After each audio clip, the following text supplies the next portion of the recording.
Два одделни случаи во една преставка од анонимен подносител стигнале во антикорупцијската комисија, покажува овој документ објавен на незината веб страница.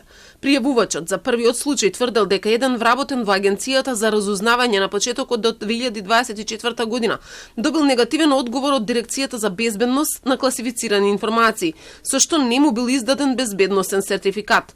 Според подносителот, негативниот одговор од ДБКИ е услов за престанок на работен однос, па пријавил дека директорката на агенцијата не постапила и не донела решение за суспензија ни за отказ.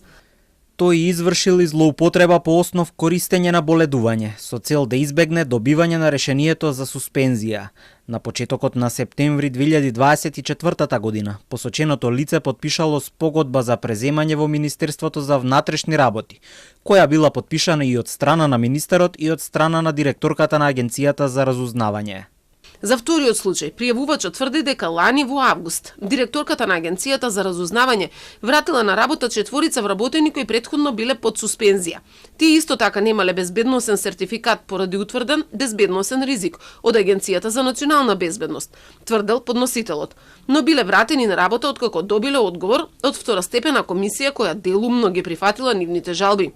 Комисијата ги прифатила, но само во делот на прекршена процедура од страна на Агенцијата за национална безбедност, но со тоа не била поништена одлуката на ДБКИ, според која на лицата не им се издавал безбедносен сертификат.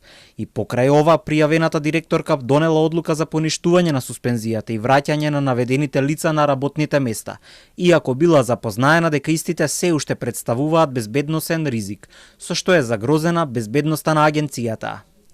Агенцијата за разузнавање не одговори на прашањето на Телма дали се точни ваквите тврдења. Во образложението ДКСК не го објавува името на директорката Габриела Јаковлева, која е на оваа функција од јуни 2024 година и против која е поднесена преставката.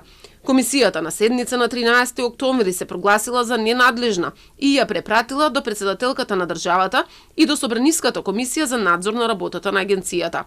Од кабинетот на Силјановска Давкова, Телма не доби одговор како ќе се постапува во овој случај, додека претседателот на комисијата Скендер Реджепи потврди дека е стигната во собрание, но дека ќе се разгледува од понеделник.